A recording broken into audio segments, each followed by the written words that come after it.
Sharat ji, good evening. Thank you, Chetan ji. Thank you so much. Thanks for inviting me here. Thanks a lot. Pleasure is all ours, sir, and thank you so much for taking out time. And I know because in the pandemic, everyone is working from home, and Modi Care, you have been conducted almost, I think, to the tune of 50, 60 sessions per day to train the direct seller. So, amongst all such a busy schedule, you have taken time out for IDSA. So, sir, without wasting any time, the stage is all yours. Sure, thanks a lot. And before we start, Chetan, I'd like to congratulate you, for such a truly wonderful, awesome initiative. हम सारे जानते हैं learning is equal to earning, और जो IDSA ने अब जो ये initiative लिया है overall direct sellers को train करने के लिए, उनको knowledge impart करने के लिए, this is absolutely wonderful. और जितने भी आज हमारे सुनने वाले हैं, देखने वाले हैं, इस ट्रेनिंग प्रोग्राम को अटेंड कर रहे हैं from all across IDSA companies, उन सबको मेरी तरफ से प्यार भरा नमस्कार।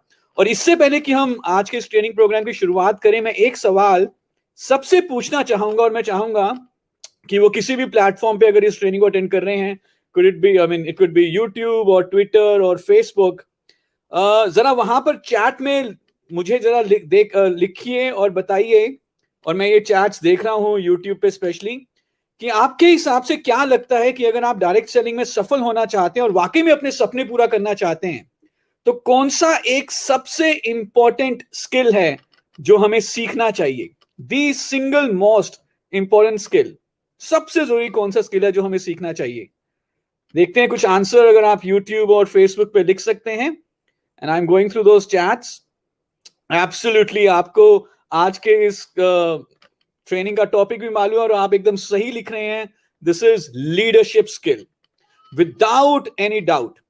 देखिए, डायरेक्ट सेलिंग एकमात्र ऐसा बिजनेस है जहां पर हम बिजनेसमैन को बिजनेसमैन नहीं कहते। डायरेक्ट सेलिंग में हम बिजनेसमैन को लीडर कहते हैं, और वही व्यक्ति इस बिजनेस में तेजी से आगे बढ़ता है जो लीडरशिप स्किल्स को एक्वायर करता है। मैं भी लीडरशिप स्किल्स का एक स्टूडेंट हूं।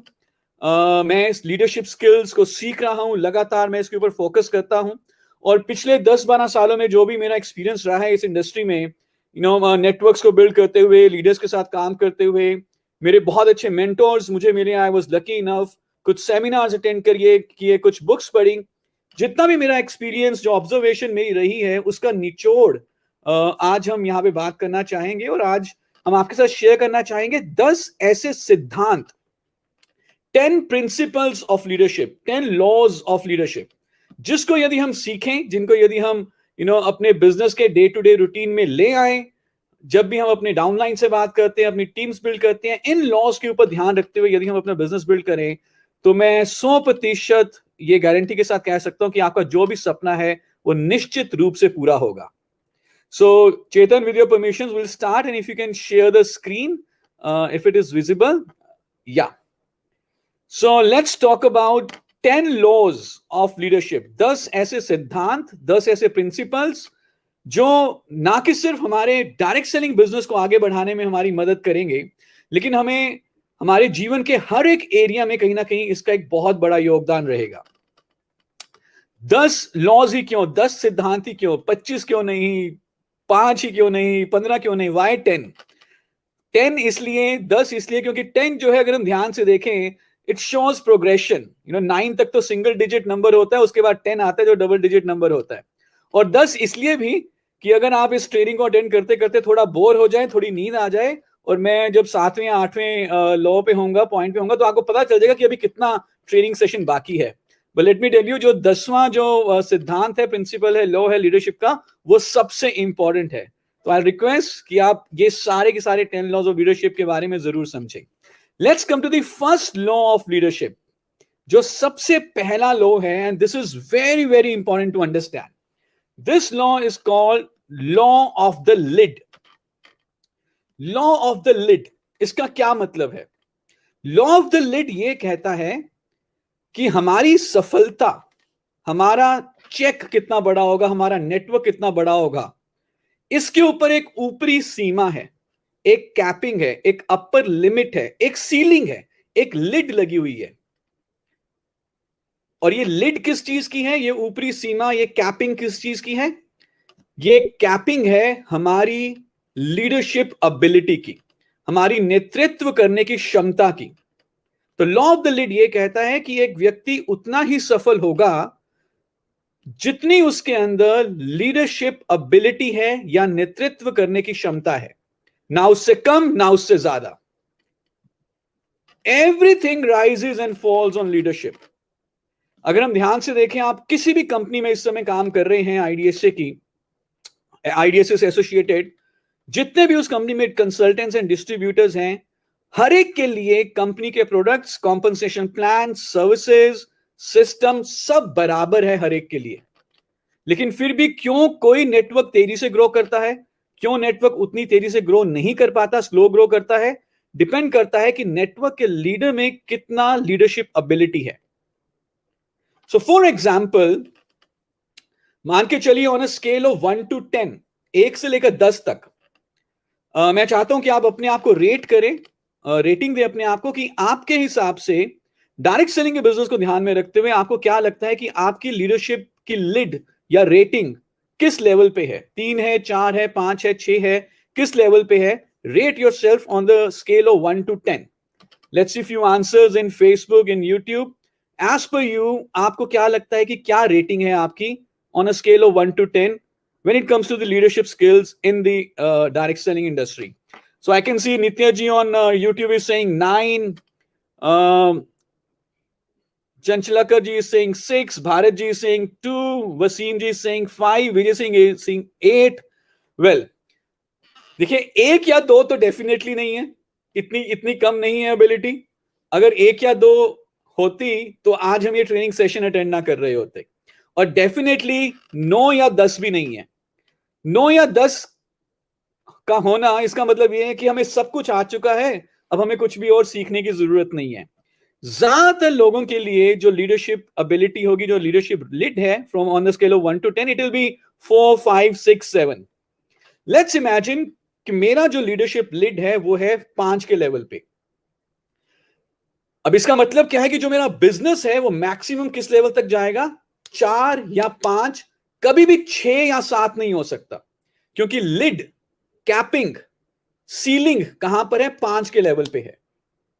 लेकिन अच्छी खबर यह है कि जो ये लीड है, जो ये सीलिंग है, इसे हम सीख कर, by being a student of leadership, इसको हम ऊपर लेके जा सकते हैं। तो जैसे जैसे हमारी लीडरशिप एबिलिटी ऊपर जाएगी, जैसे जैसे ये लीडरशिप की लीड ऊपर जाएगी, वैसे वैसे हमारा बिजनेस भी ऊपर जाना शुरू हो जाएगा। और यही आप इस ग्राफ में भी देख रहे हैं कि जैसे हमारा लीडरशिप एबिलिटी ग्रो कर रहा है, वैसे ये सक्सेस हमारी और ज्यादा हो रही है। कहते हैं कि आप पहले लीडर बनते हैं, उसके बाद आप डायरेक्ट सेलिंग में लखपति करोड़पति बनते हैं। कभी भी ऐसा नहीं होगा कि आप करोड़पति पहले बन जाएं और लीडर बाद में बने। No. So let's work to grow our leadership lead. जैसे जैसे लीडरशिप एबिलिटी इंप्रूव करेगा, वैसे वैसे हमारा सक्सेस इंप्रूव करेगा। Now let me give you some examples to understand this law properly. ये लॉ ये कहता है कि आपकी ऑर्गेनाइजेशन की सफलता आपकी लीडरशिप एबिलिटी के ऊपर डिपेंड करती है। तो एक कंपनी का नाम है, आपने आई एम श्योर जरूर सुना होगा, उस कंपनी का नाम है एप्पल। एप्पल इस समय दुनिया की सबसे बड़ी कंपनीज में से एक है। इनफैक्ट सबसे बड़ी कंपनी है एप्पल। एप्पल के आईफोन, मैकबुक्स, आईट्यून्स, इन सब के बारे में आप जानते हैं। एप्पल की शुरुआत करी थी मिस्टर स्टीव जॉब्स ने, लेट मिस्टर स्टीव जॉब्स ने। अब वो दुनिया में नहीं रहे। और स्टीव जॉब्स ने जब 1980 के दशक में एप्पल की शुरुआत करी अपने घर के गैराज से, तो बहुत ही तेजी से एप्पल ग्रो करी। स्टीव जॉब्स की जो लीडरशिप एबिलिटी है वो 9 और 10 के लेवल पे है। उनको ऑब्जर्व करके लीडरशिप के ऊपर किताबें लिखी गई हैं, लीडरशिप के रूल्स बनाए गए हैं स्टीव जॉब्स से सीख कर। तो क्योंकि स्टीव जॉब्स की एबिलिटी लीड करने की बहुत हाई थी, तो एप्पल भी बहुत तेजी से ग्रो करी। लेकिन कुछ समय के बाद कुछ कारणों से स्टीव जॉब्स को एप्पल से निकलना पड़ा, उन्होंने एप्पल को छोड़ दिया। जैसे ही स्टीव जॉब्स एप्पल से निकले, उनके बाद जो भी लीडर आए एप्पल के, उनकी लीडरशिप एबिलिटी, उनकी लीडरशिप की लीड उतनी ऊंची नहीं थी जितनी स्टीव जॉब्स की थी। और किसी भी ऑर्गेनाइजेशन की सफलता किस चीज के ऊपर निर्भर करती है? उसके लीडर की लीडरशिप एबिलिटी के ऊपर। तो जब स्टीव जॉब्स एप्पल में एक्टिवली नहीं रहे, तो एप्पल की सेल डी ग्रो होना शुरू हो गई। इतनी बुरी हालत आ गई कि मैनेजमेंट ने सोचा कि यार अब तो एप्पल को शायद बंद करना पड़ेगा, कंपनी को दिवालिया घोषित करना पड़ेगा। तो फिर किसी के कहने पे मैनेजमेंट ने दोबारा से स्टीव जॉब्स को रिक्वेस्ट किया। वो 12 साल के बाद एप्पल में दोबारा आए। स्टीव जॉब्स की एबिलिटी लीडरशिप की बहुत ऊंची है, तो उन्होंने एप्पल की जब टेक केयर करनी शुरू करी, एप्पल को लीड करना शुरू किया, तो आईट्यून्स और आईपैड्स और मैकबुक्स और एप्पल स्टोर, कई सारे ऐसे इनिशिएटिव लिए और उनके लीडरशिप के चलते एप्पल दुनिया की नंबर 1 कंपनी बन गई। तो ऐसे कई सारे आपको बिजनेस में एग्जांपल्स दिख जाएंगे जो ये बताएंगे कि कोई भी कंपनी, कोई भी नेटवर्क, कोई भी ऑर्गेनाइजेशन उतना ही बड़ा होता है जितना बड़ा उसकी लीडर में, जितनी बड़ी लीडरशिप एबिलिटी या नेतृत्व करने की क्षमता होती है ना। इसका मतलब क्या है? इसका मतलब यह है कि हमारे पास अपॉर्चुनिटी है, हमारे पास सीखने के बहुत सारे साधन हैं, और यदि हम लीडरशिप सीखने के लिए, लीडरशिप स्किल सीखने के लिए तत्पर रहें और अपनी लीडरशिप की लीड को ऊपर लेके जा सकें, तो हमारी सफलता भी और तेजी से, हम अपनी सफलता, अपने गोल के पास पहुंच सकेंगे। And this is a very very good thing. So this is number 1 law, which is law of the lead. आइए आगे बढ़ते हैं। जो दूसरा लॉ है लीडरशिप का, leadership law number 2, and this is again very very important and this is my personal favourite. इसे हम कहते हैं law of personal power. Now leadership का मतलब क्या है? लीडरशिप का मतलब है लोगों को इन्फ्लुएंस करना, लोगों को प्रभावित करना। Leadership is nothing but influence. नेतृत्व कुछ नहीं है, सिर्फ लोगों को प्रभावित करना है। और इन्फ्लुएंस वही व्यक्ति कर सकता है जिसमें पर्सनल पावर हो। पोजीशनल पावर, पोजीशनल पावर से मेरे पास अथॉरिटी आ सकती है, पोजीशनल पावर से मेरे पास डेजिग्नेशन है, मेरे पास कमांड है, लेकिन क्या मैं लोगों को इन्फ्लुएंस कर पाऊंगा? जरूरी नहीं है। सो आपने एक मूवी देखी होगी, आई एम श्योर सबको याद होगा वो मूवी। उस मूवी का नाम है लगान। लगान में एक लड़का था भुवन, आई एम श्योर आप सबको ध्यान है। अंग्रेजों के खिलाफ कौन खड़ा हुआ? क्या उस गांव का राजा या उस गांव का मुखिया जिनके पास पोजीशन थी, डेजिग्नेशन थी, अथॉरिटी थी, पोजीशनल पावर थी? नो, अंग्रेजों के खिलाफ वो नहीं खड़े हुए। बेशक उनके पास पोजीशनल पावर थी, लेकिन उनके अंदर जज्बा, उनके अंदर पर्सनल पावर नहीं थी। लेकिन गांव के एक लड़के में भुवन, चाहे उसके पास कोई डेजिग्नेशन, अथॉरिटी, कोई टाइटल नहीं था, उसके पास क्या था? पर्सनल पावर थी। उसी पर्सनल पावर के चलते भुवन ने गांव के लोगों को प्रभावित किया और अंग्रेजों के खिलाफ खड़ा हुआ, और जो भी फिर उसका विजन था उसको पूरा किया। Now this law also says कि यह मैटर नहीं करता कि इस समय आपका टाइटल क्या है आपकी कंपनी में, यह मैटर नहीं करता कि इस समय आपके नेटवर्क में कितने लोग हैं या आप इस समय कितना पैसा कमा रहे हो। अगर आप लोगों को प्रभावित कर सकते हो, चाहे आपने आज बिजनेस शुरू किया हो डायरेक्ट सेलिंग का, आप एक लीडर बन सकते हैं। चाहे आप शुरुआती पायदान पे क्यों ना हो अपनी कंपनी के, 3, 6, 9, 12, 15, 18, 21, 3%, 10%, जिस भी लेवल पे आप हैं, अभी आपकी टीम में सिर्फ एक व्यक्ति जुड़ा है। आप ये देखिए कि क्या आप लोगों को प्रभावित कर सकते हैं? If yes, then you are a leader. Because leadership का जो ट्रू मेजर है वो है सिर्फ इन्फ्लुएंस, और इन्फ्लुएंस करने के लिए टाइटल या अथॉरिटी नहीं चाहिए, इन्फ्लुएंस करने के लिए पर्सनल पावर चाहिए। Law number 3, again very very important, और आप प्रैक्टिकली देखेंगे कि ये जो व्यक्ति इस लॉ को खरा उतरता है, इस लॉ के ऊपर, वो बहुत तेजी से आगे बढ़ेगा।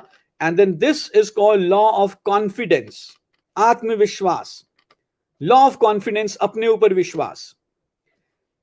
देखिए, कभी आपको अगर कोई ऐसा लीडर दिखे जो डरा हुआ है, जो एंक्शियस है, जो थोड़ा सा जिसमें घबराहट है, जो कॉन्फिडेंट नहीं दिख रहा, क्या आप उस लीडर की बात को मानेंगे कभी?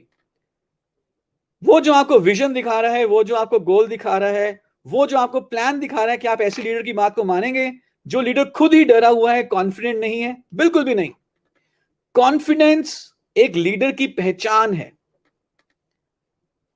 और कभी कभी जब हम प्लान्स दिखाते हैं, अपने प्रोस्पेक्ट से मिलते हैं, उनको अपॉर्चुनिटी शेयर करते हैं अपनी कंपनी की, और जब हमें रिजेक्शंस मिलती हैं तो नेचुरली हम अपना कॉन्फिडेंस लूज कर सकते हैं, इट्स नेचुरल। लेकिन उसी समय हमें अपने अंदर के कॉन्फिडेंस को बरकरार रखना होगा, ये जानते हुए कि एक लीडर कभी भी अपने आप को एंग्शियस या नर्वस शो नहीं कर सकता, चाहे वो अंदर से एंग्शियस या नर्वस हो। तो हमें करना क्या है? जो भी हमें रिजेक्शंस मिले, उन रिजेक्शंस के कारण जो हमने अपने आप से कमिटमेंट की थी या जो हमने डिसीजन लिया था कि हम अपनी कंपनी में बिजनेस को आगे बढ़ाएंगे, उस डिसीजन से हटना नहीं है, अपना कॉन्फिडेंस लूज नहीं करना। आप सब जानते हैं, जब भी कोई व्यक्ति डायरेक्ट सेलिंग इंडस्ट्री में किसी भी कंपनी को ज्वाइन करता है, यूजुअली उसके मन में उसके कुछ नियर एंड डियर वंस, कुछ उसके फ्रेंड्स की शक्ल आ जाती है ज्वाइन करते हुए, कि ये मेरे चाची का बेटा है, ये मेरा फ्रेंड है, ये मेरी मासी का बेटा है, ये हमारे पड़ोस में रहते हैं, ये तो मेरे साथ जरूर आएंगे इस कंपनी में। पर आप जानते हैं, जब भी जिन लोगों के भरोसे आप कंपनी को ज्वाइन करते हैं, वही लोग आपको ज्वाइन नहीं करते, तो हमारा कॉन्फिडेंस लूज हो सकता है। पर उसी समय अपने अपने कॉन्फिडेंस को बनाए रखना है। जो रिजेक्शंस मिली हैं उन्हें अब अपना साथी बना लें, और जैसे हमारे मेंटर हमें सिखाते हैं, fake it till you make it. Direct selling में विजुअलाइजेशन को काफी यूज किया जाता है। इस फोटोग्राफ में भी आप देख रहे हैं कि जो ये व्यक्ति इस फोटोग्राफ में है, ये शीशे के सामने खड़ा हुआ है और ये विजुअलाइज कर रहा है अपने आप को पहले से ज्यादा कॉन्फिडेंट पर्सनैलिटी के रूप में। तो आप भी इस विजुअलाइजेशन को यूज करिए। ज्यादातर लोग विजुअलाइजेशन को नेगेटिवली यूज करते हैं कि पता नहीं कुछ गलत ना हो जाए हमारे साथ। लेकिन जब भी कभी आप किसी व्यक्ति से मिलने जा रहे हैं, प्लान दिखाने जा रहे हैं, डेमो करने जा रहे हैं, तो अपने आप को एक बहुत ही अच्छा प्लान दिखाते हुए विजुअलाइज करिए। Fake it till you make it. अंदर से शायद थॉट्स एंग्शियस होंगी, अंदर की शायद थॉट्स थोड़ी सी नर्वसनेस वाली हो सकती हैं, लेकिन ध्यान रहे, यदि आप अपनी बॉडी लैंग्वेज को कॉन्फिडेंट बॉडी लैंग्वेज में कन्वर्ट कर देंगे तो थॉट भी चेंज होनी शुरू हो जाएगी। यूजुअली हम सिर्फ थॉट्स की बात करते हैं, लेकिन बॉडी लैंग्वेज से भी हम अपनी थॉट्स को चेंज कर सकते हैं। तो जो भी हमारा बिहेवियर हो वो एक कॉन्फिडेंट लीडर की तरह हो, क्योंकि लोग सिर्फ एक कॉन्फिडेंट व्यक्ति के साथ ही जुड़ना पसंद करेंगे। And this is law number 3।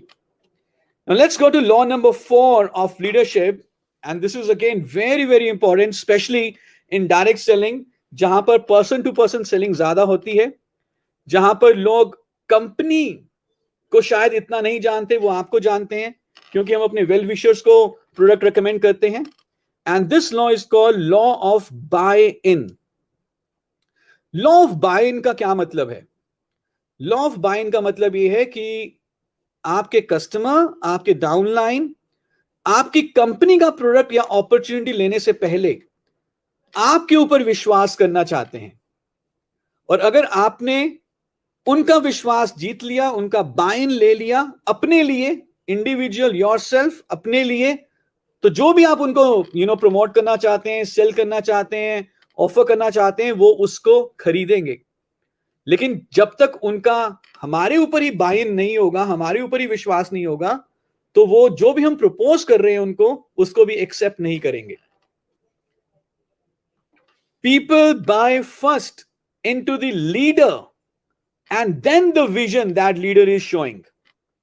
लोग पहले लीडर को पसंद करते हैं, उसके बाद लीडर के दिखाए गए विजन को पसंद करते हैं।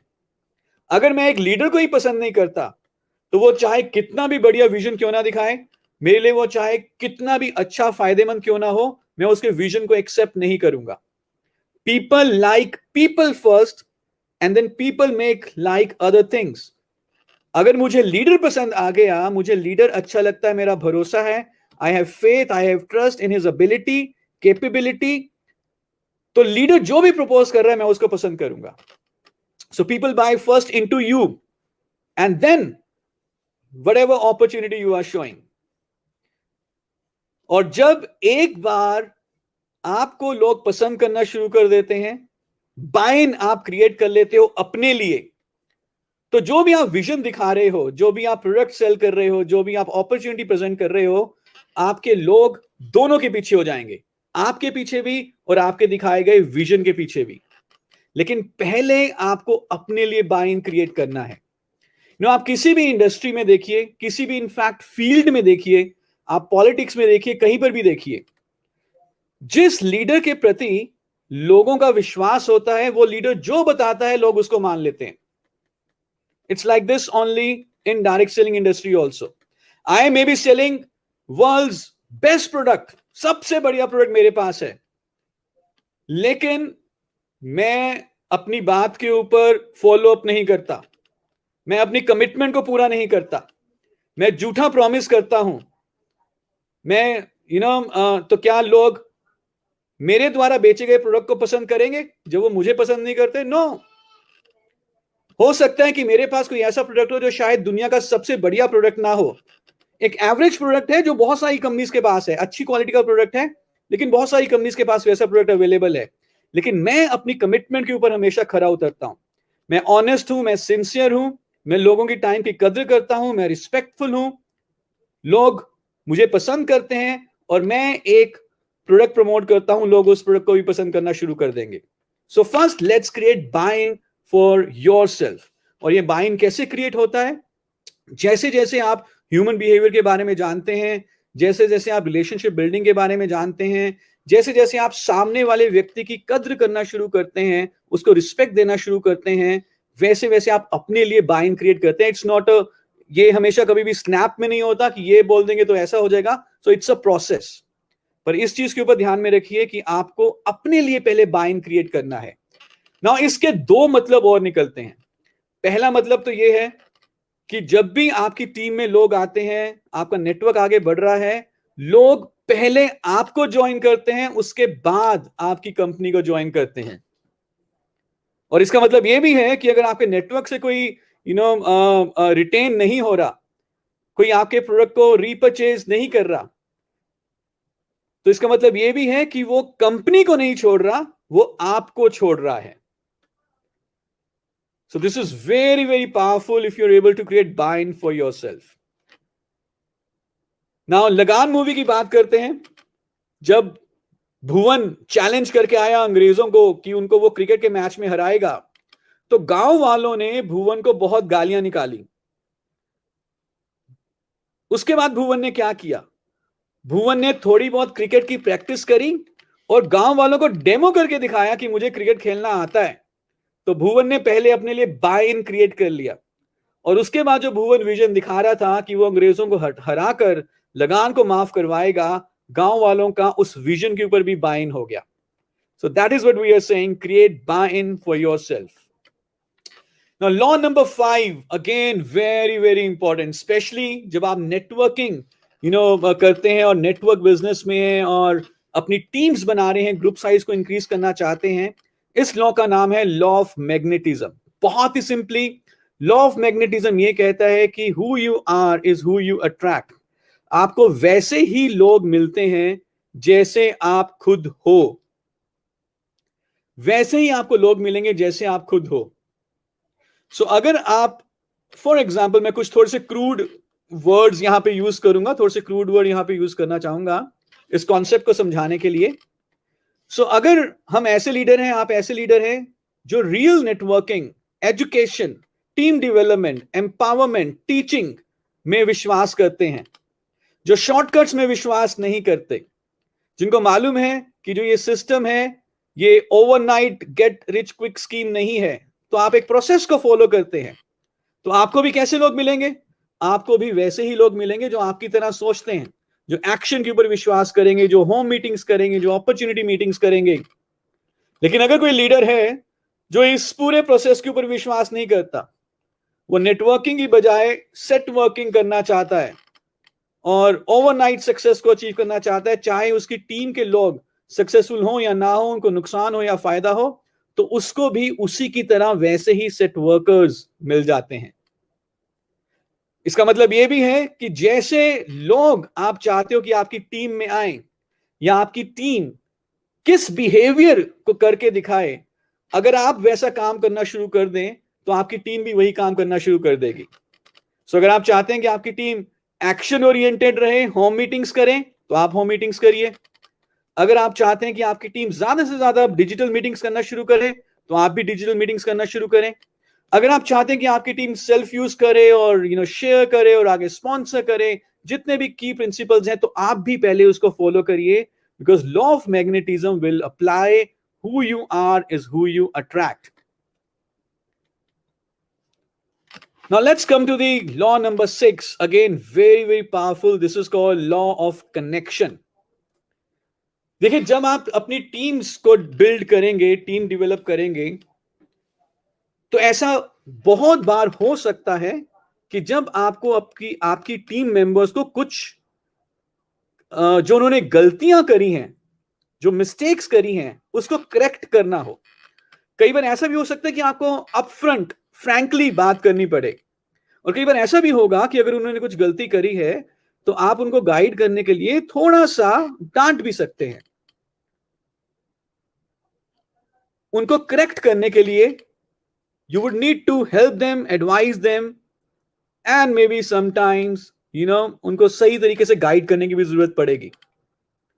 लेकिन इस चीज को ध्यान में रखिए कि बिना कनेक्ट किए, अपनी टीम मेंबर्स के साथ बिना कनेक्ट किए करेक्ट उनको आप नहीं कर सकते।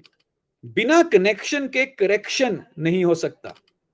चैलेंज हमारे साथ इस इंडस्ट्री में ये होता है because nobody reports to the leaders. ऐसा नहीं है कि रिपोर्टिंग है जैसे कंपनीज में होती है। It's freelance business for most of the people. तो करेक्शन करने के लिए जब भी हम कुछ फीडबैक देते हैं तो सामने वाला व्यक्ति, हमारी टीम का व्यक्ति, बुरा भी मान सकता है। लेकिन अगर आपने पहले उनके साथ कनेक्ट कर लिया है और उसके बाद आप करेक्ट करने की कोशिश कर रहे हैं तो उसको बहुत पॉजिटिवली एक्सेप्ट करेगा आपकी एडवाइस को। So believe in people, first connect then correct. आप अपने घरों में देखेंगे और हर घर में ऐसा होता है विदाउट फेल। जो बच्चे होते हैं शरारती होते हैं, शोर मचाते हैं, तंग करते हैं, पढ़ाई नहीं करते, स्पेशली आजकल के दिनों में जो वो इतने ज्यादा रेस्टलेस हैं, स्कूल नहीं जा पा रहे। मां भी परेशान है, बाप भी परेशान है। पिताजी ऑफिस गए हुए हैं फॉर एग्जाम्पल, बच्चे पीछे से माता जी को तंग कर रहे हैं, मां को तंग कर रहे हैं। तो मां क्या करती है?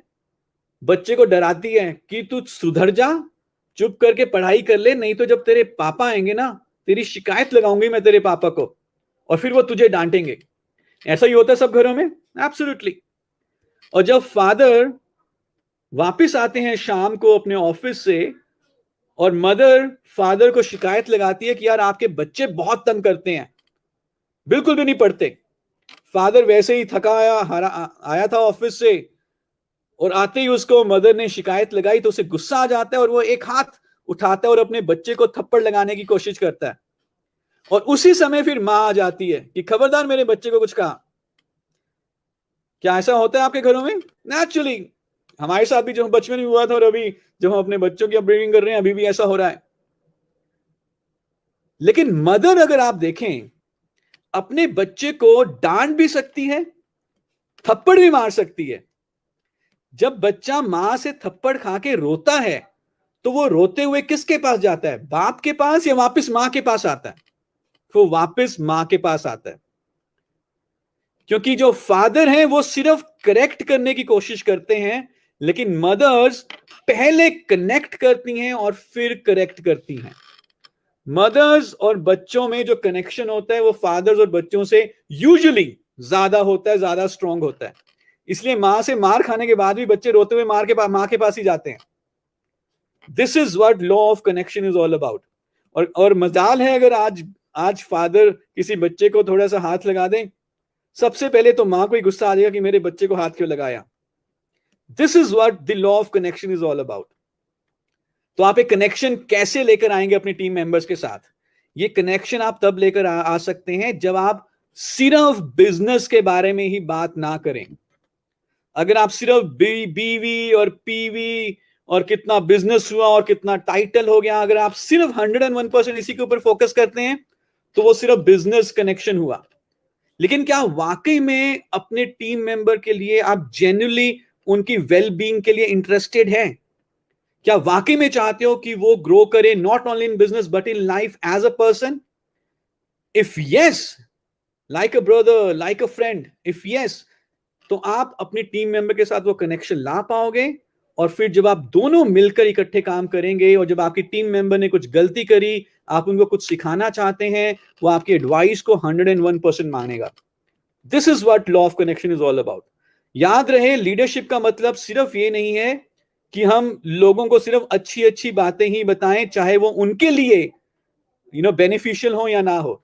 कभी कभी हमें कड़वे शब्द भी बोलने पड़ सकते हैं, ऐसे कड़वे शब्द जो हमारी टीम मेंबर के लिए बेनिफिशियल हो। लेकिन पहले कनेक्शन फिर करेक्शन। गलती हम क्या करते हैं, करेक्ट करने की कोशिश करते हैं without being connected. So let's first connect and then let's correct. So let's move forward to the point number 7, leadership law number 7. And this is my one of the favorite. Again, this is called law of empowerment. Law of empowerment, absolutely critical for a leader. Law of empowerment का मतलब यह है कि जो हमारी team है, जो हमारे बडिंग लीडर्स हैं, जो हमारे उभरते हुए हमारी टीम के लीडर्स हैं, जो नेक्स्ट लेवल पे जाने की क्षमता रखते हैं, हम उनको और ज्यादा एम्पावर करें, और ज्यादा स्किल दें, और ज्यादा मोटिवेट करें, ताकि उनकी जो सफलता की स्पीड है, उनकी जो जर्नी है, वो और तेजी से आगे बढ़े। Law of empowerment, never criticise, condemn और कंप्लेन।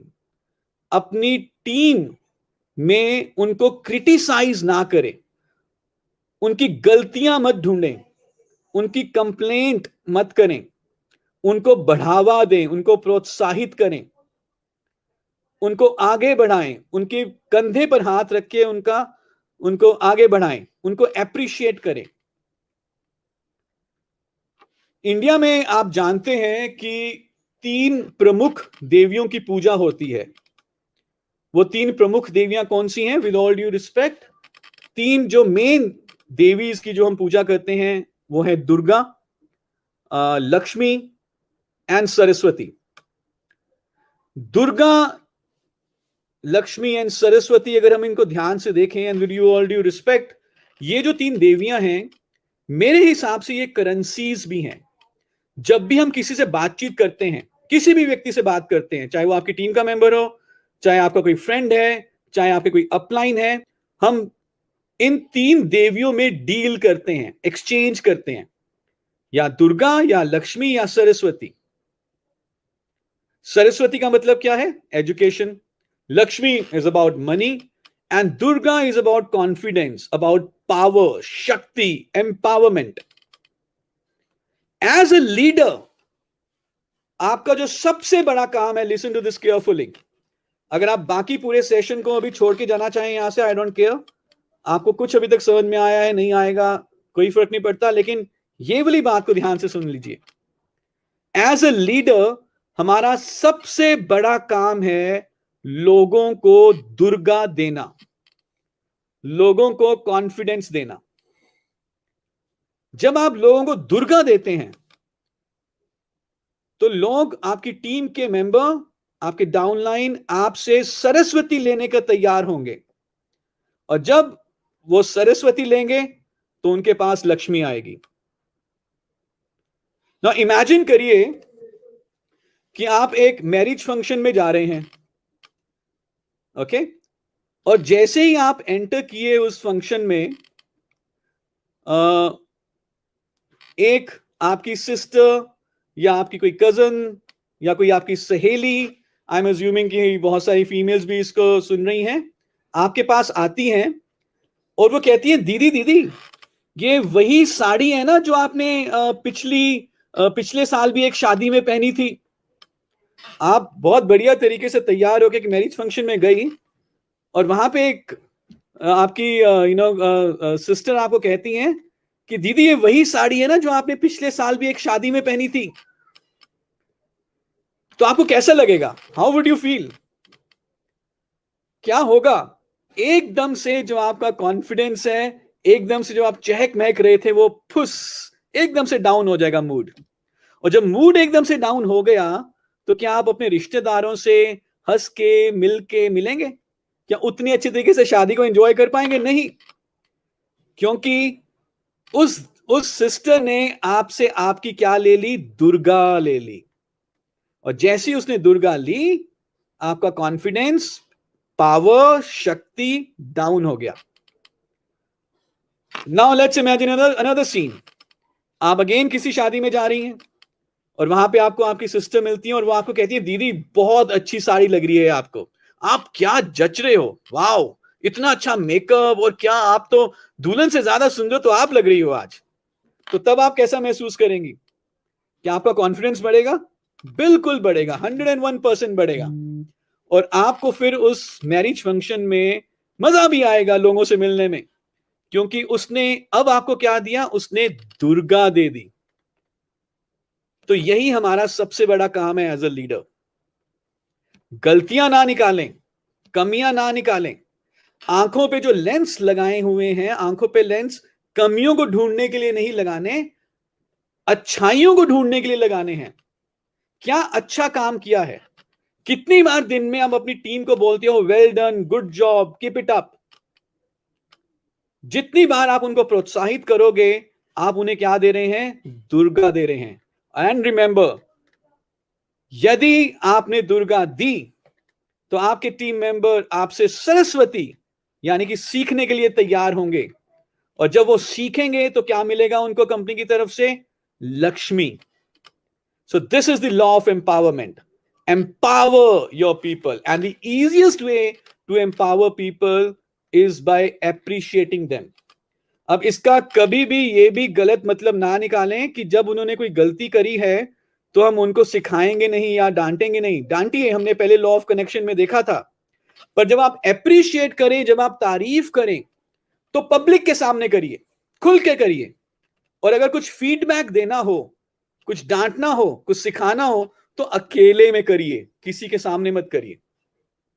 ये एक लीडर की बहुत बड़ी खूबी होती है। इसको अपनाइए और आप देखेंगे कि आपकी टीम आपके साथ कनेक्ट भी होगी, आपकी टीम एम्पावर्ड होगी और सब मिलकर अपने नेटवर्क को आगे बढ़ाएंगे। Let's come to law number 8, and this is called law of persistence. सरल शब्दों में अगर मैं इसको बताऊं, इसका मतलब है लगन से लगातार लगे रहो। लगन से लगातार लगे रहो, परसिस्टेंस। हम सारे जानते हैं डायरेक्ट सेलिंग बिजनेस कोई 2 या 6 महीने का बिजनेस नहीं है। ये 2 से 5 साल का सिस्टम है। आपकी कंपनी जो भी आपको एडवाइस करती है, आप शुरू में एफर्ट ज्यादा लगाते हैं, काम ज्यादा करते हैं, आपकी मेहनत ज्यादा होती है। जब आपका नेटवर्क बन जाता है तो आप नेटवर्क मैनेजमेंट में आ जाते हो, लीडरशिप, फिर आपका एफर्ट बेशक कम हो जाएगा, इंडिविजुअल मेहनत कम हो जाएगी, लेकिन आपके रिजल्ट्स बहुत ज्यादा अच्छे आपको मिलते हैं। पर उस समय के लिए परसिस्टेंस चाहिए, सहनशीलता चाहिए, लगातार लगन से लगे रहें। और हो सकता है कि हर समय एक समान ना हो, कभी बिजनेस में ग्रोथ आती है, कभी बिजनेस स्टैंड स्टिल हो जाता है। तो वहीं पे ये जो कोट है आप सबने सुनी है, tough times don't last but tough people do. बुरे समय में जो मजबूत लोग हैं वो टिके रहते हैं। ये देखिए, ये एक पौधा कैसे मिट्टी में नहीं है फिर भी उग रहा है, क्योंकि इसने परसिस्ट किया। अब जो ये कोट है जो कह रही है tough times don't last but tough people do, इसका कदापि मतलब ये नहीं है कि हमने लोगों के ऊपर टफ होना है।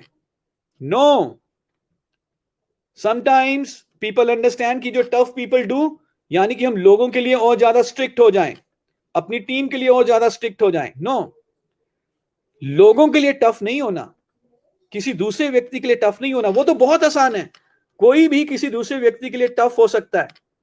मैं किसी को भी कह सकता हूं कि सुबह 6 बजे उठिए और रात को 12 बजे तक अपॉर्चुनिटी मीटिंग्स करिए। नो, हमें लोगों के लिए टफ नहीं होना, हमें अपने लिए टफ होना है, अपने लिए टफ होना है।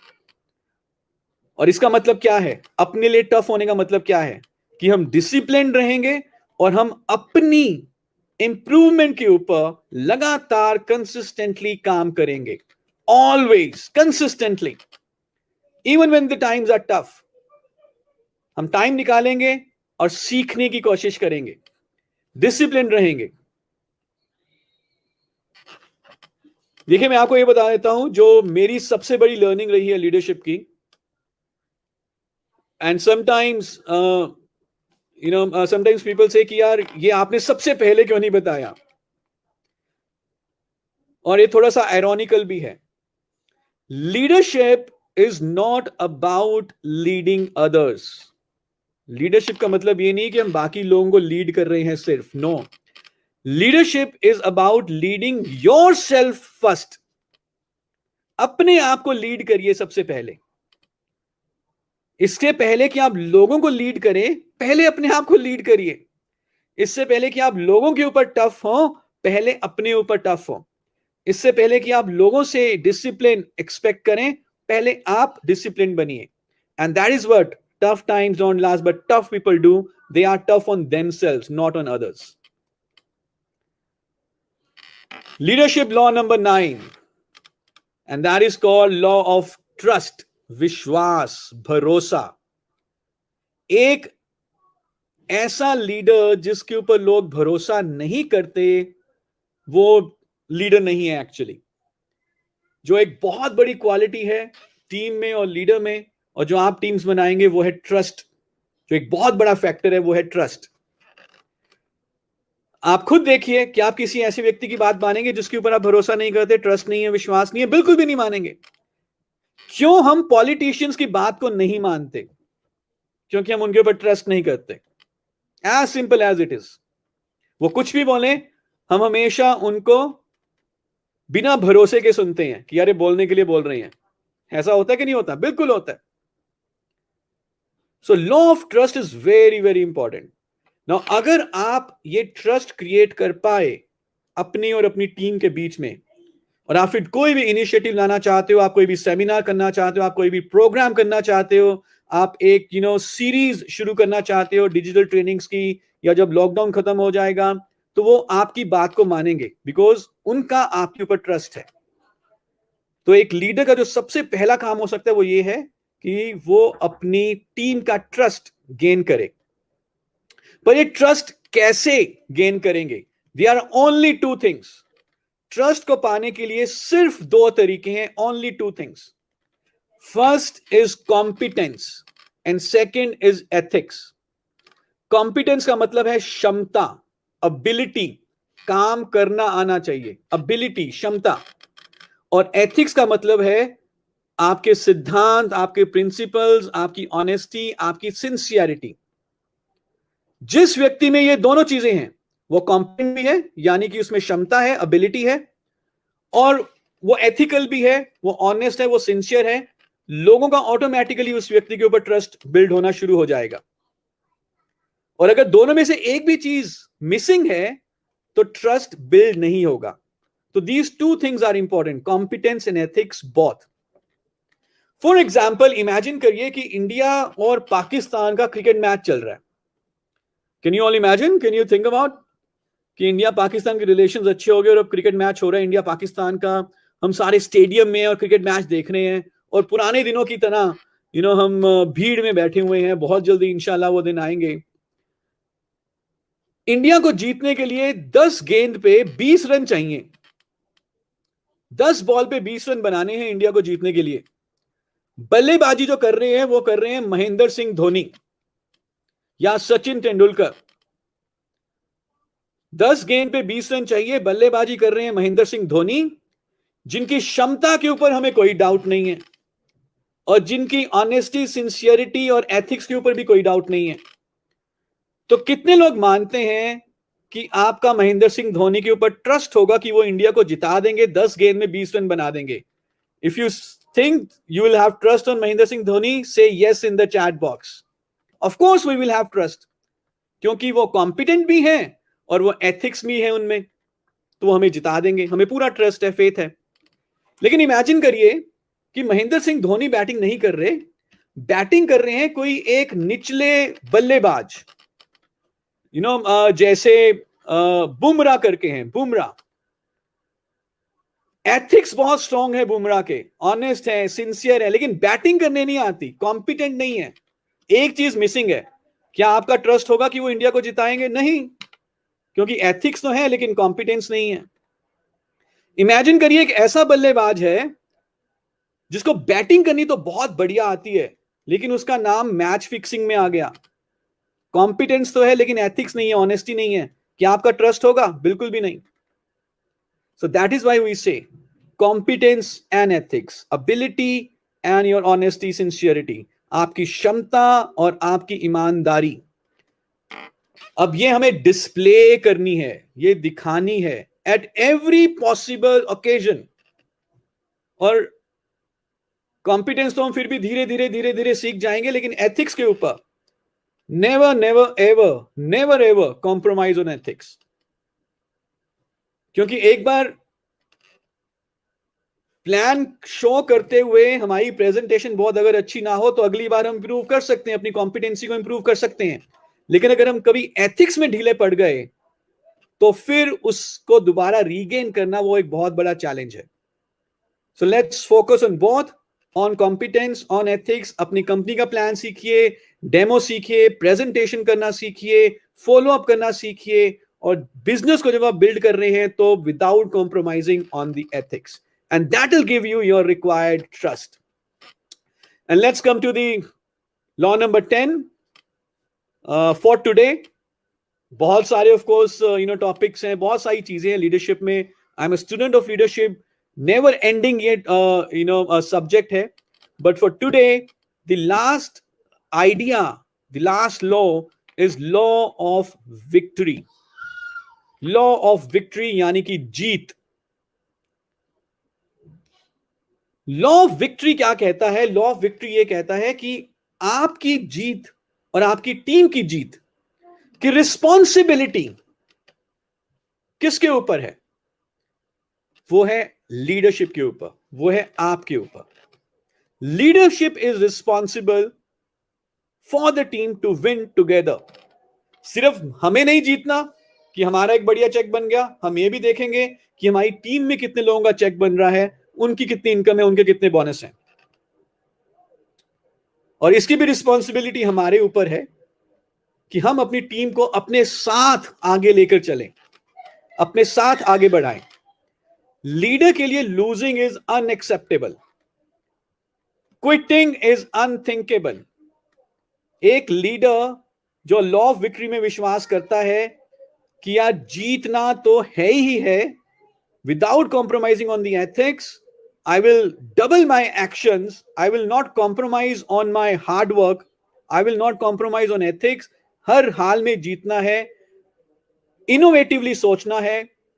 क्योंकि जब भी हमने विजन दिखाया किसी भी व्यक्ति को, हमारे ऊपर बाय इन होने के कारण वो हमारे साथ इस कंपनी में आए, तो रिस्पॉन्सिबिलिटी भी किसकी है? हमारी है. और जब एक लीडर ऐसे सोचता है कि it's my responsibility to take my team forward, losing is unacceptable, quitting is unthinkable, then victory becomes inevitable. यानी कि जो आपका सपना है उसका साक्षात होना, उसका रियलिटी में आना, वो निश्चित हो जाता है. So these are 10 laws of leadership जिसके बारे में आज हमने बात करी. This is a endless subject. मेरी अंत में आपसे एक निवेदन ये रहेगा कि आप सारे, कितना भी इस समय आप पैसा कमा रहे हैं, चाहे आप आज शुरुआत कर रहे हैं डायरेक्ट सेलिंग बिजनेस की या आप ऑलरेडी लखपति और करोड़पति बन चुके हैं, let's always be student of leadership, always be student of leadership. ये एंडलेस सब्जेक्ट है और मैं ये आपको इसलिए कह रहा हूं क्योंकि मुझे मालूम है कि जितना ज्यादा आप अपनी लीडरशिप एबिलिटी को इंप्रूव करोगे, उतना तेजी से आप इस बिजनेस में आगे बढ़ते जाएंगे. With this, I thank you very much for your participation, for your attention, for your concentration. Wishing you best of luck. हम दोबारा बहुत जल्दी मिलेंगे. Thank you so much and over to Chetan ji. Thank you.